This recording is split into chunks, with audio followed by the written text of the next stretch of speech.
네, 안녕하세요. 2021년 기와 면접 예상 문제 풀이. 자, 오늘은 제3장입니다. 1편에 이어 2편에서는 이해를 돕기 위하여 각 문제마다 관련된 사진 자료를 첨부하여 만들었습니다.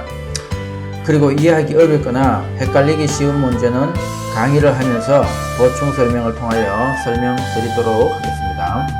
구독과 추천 부탁드립니다.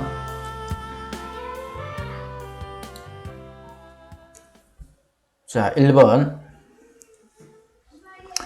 외국에 있는 친구나 아는 사람한테 인터넷으로 보내는 편지를 무엇이라고 합니까? 이메일. 2번.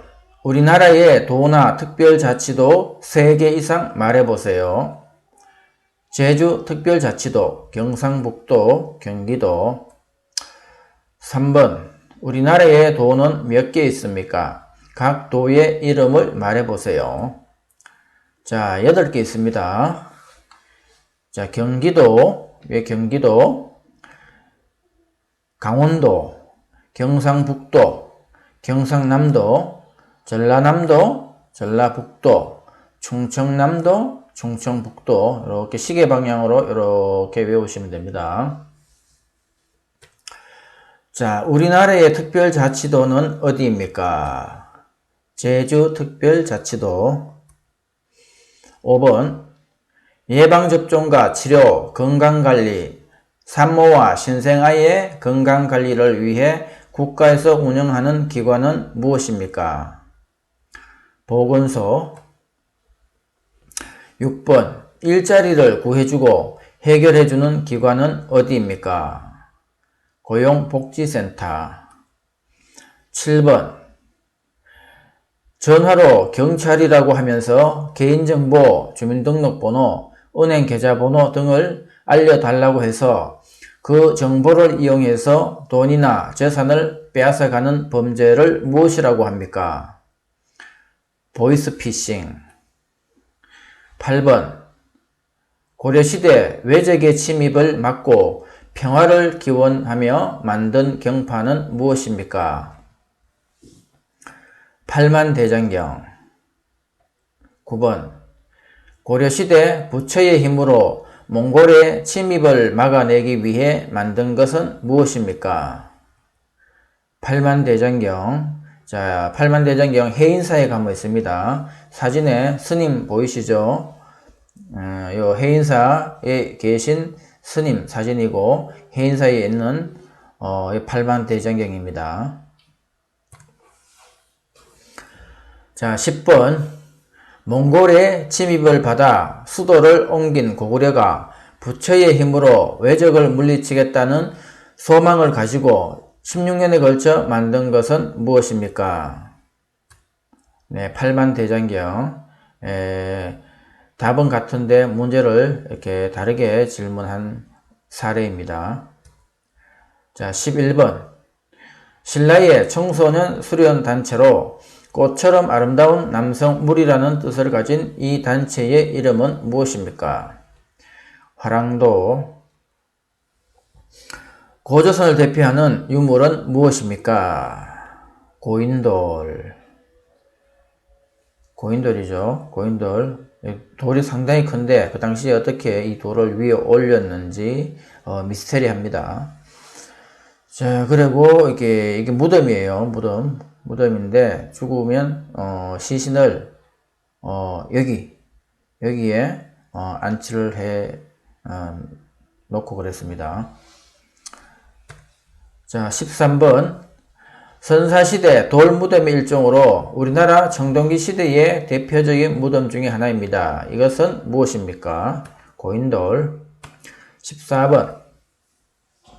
청동기 시대의 대표적인 무덤 양식으로 큰 세력을 지녔던 지배자나 족장의 무덤입니다. 고창, 화순, 강화 등 세 지역에서 발견된 돌무덤을 무엇이라고 합니까? 고인돌. 이 사진은 고창에 있는 고인돌입니다. 15번. 조선시대에 왕과 왕비의 무덤 49개의 왕릉이 있으며 세계문화유산으로 등재된 이곳의 이름은 무엇입니까? 조선 왕릉. 16번. 서로의 의견이 맞지 않고 다툼이 있을 때 이를 해결해 주고 법을 어긴 사람에게는 벌을 주는 기관은 어디입니까? 법원. 17번. 개인과 개인의 다툼을 해결하는 기관이 있는데 그 기관의 이름은 무엇입니까? 법원이죠. 18번. 민주국가에서 권력의 집중을 막기 위해 국가 권력을 입법부, 사법부, 행정부로 나누는 것을 무엇이라고 합니까? 삼권 분립. 19번. 민주주의 국가에서는 국가 권력을 분리하고 있습니다. 한국은 국가 권력을 어떻게 분리하고 있습니까? 입법부, 사법부, 행정부. 20번. 민주선거제도의 4대 원칙 중 다른 사람 대신 투표할 수 없습니다. 본인이 직접 투표해야 하는 것은 어떤 선거의 원칙입니까? 직접 선거. 자, 오른쪽에 그림을 보면 선거의 4대 원칙이라고 되어 있죠. 보통선거. 일정한 연령이 되면 누구나 투표할 수 있습니다. 한국은 만 18세가 되면 투표할 수가 있죠. 자, 그 반대되는 개념은 제한선거입니다. 특정인을 지정해서 한다는 뜻이죠. 자, 두 번째가 평등선거입니다. 모두가 똑같이 한 표씩 투표할 수가 있습니다.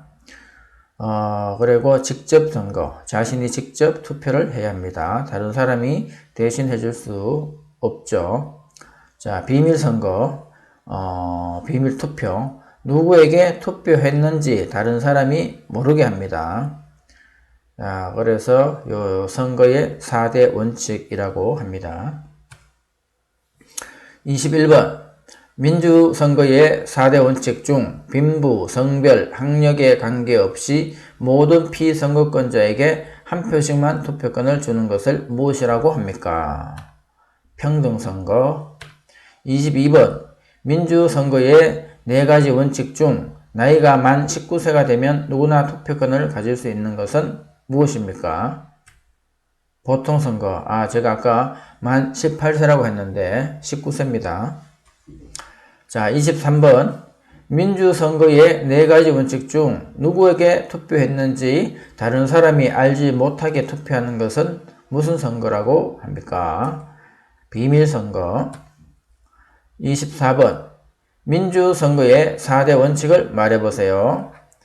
보통선거, 직접선거, 비밀선거, 평등선거. 자, 대한민국 국민은 본인의 생활과 국가의 발전을 위하여 열심히 일을 할 의무가 있습니다. 이 의무를 무엇이라고 합니까? 근로의 의무. 대한민국 국민은 열심히 일하여 번 돈으로 생활을 유지하고 또 돈을 번 만큼 일정한 금액을 세금으로 국가에 내야 합니다. 이 의무를 무엇이라고 합니까? 납세의 의무. 27번. 모든 국민은 최소 중학교까지 교육을 받을 의무가 있습니다. 이 의무를 무엇이라고 합니까? 교육의 의무. 28번. 학부모가 보호하는 자녀에게 만 18세까지 국가가 지정하는 교육을 받을 의무를 무엇이라고 합니까? 교육의 의무. 29번. 모든 국민은 나라를 지켜야 하는 의무가 있습니다. 이 의무는 무엇입니까? 국방의 의무. 30번. 국민이라면 누구나 지켜야 할 의무가 있습니다. 국민의 4대 의무에 대해서 설명해 보세요. 자, 최소 중학교까지 교육을 받을 수 있는 교육의 의무가 있죠. 개인과 국가의 발전을 위해 열심히 일을 해야 하는 근로의 의무가 있습니다. 세금을 내야 하는 납세의 의무가 있고 나라를 지켜야 하는 국방의 의무가 있습니다. 자, 오늘도 이렇게 새로운 문제 풀어봤습니다. 궁금하신 점 있으면 게시판에 글 남겨주시면 답변 드리도록 하겠습니다. 자, 오늘도 수고하셨습니다. 감사합니다.